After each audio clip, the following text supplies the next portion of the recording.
মানুষ খুবই আজব জিনিস, তাই না ভাইয়া? এটা ঠিক।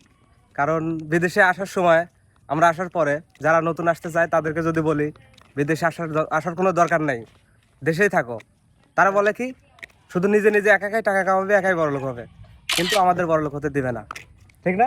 এটা ঠিক। হ্যাঁ, মানুষ তো মানুষের ভালো চায়, কিন্তু সেই মানুষগুলো বোঝে না। বোঝে? বোঝে না। আচ্ছা, ঠিক আছে। আপনার কোনো কোনো কথা আছে? আমার কথা আছে, কিন্তু আমার মনের কথা যে বলবো হুম। এরকম কোনো লোক নেই যে কথাটা শুনে আমাকে হেল্প করবে। তাই? মনে বড় কষ্ট। এই কষ্ট কষ্ট তো ভাই সবার জীবনেই আছে, কষ্ট সবার জীবনেই আছে। তো আপনার এখন বিদেশে এসে যে প্রবলেমগুলো ফেস করতেছেন, এইগুলো সম্পর্কে একটু বল, একটু জোরে করবেন ভাই। এখন এই যে জানুয়ারি মাস, 1 জানুয়ারি 2025 সাল, বর্তমান কাজের অবস্থা খুবই খারাপ।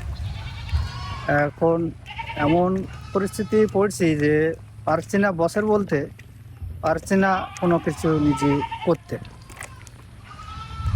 এখন যে কার এই কথাগুলো বলবো, আর এই কথাটা আমার এই কষ্টের শেয়ার ভাগ হবে, এই জন্য নিজের কষ্টটা নিজে রেখে দিই, একটা জিনিস এটাই কি ভাই, বেটার হবে।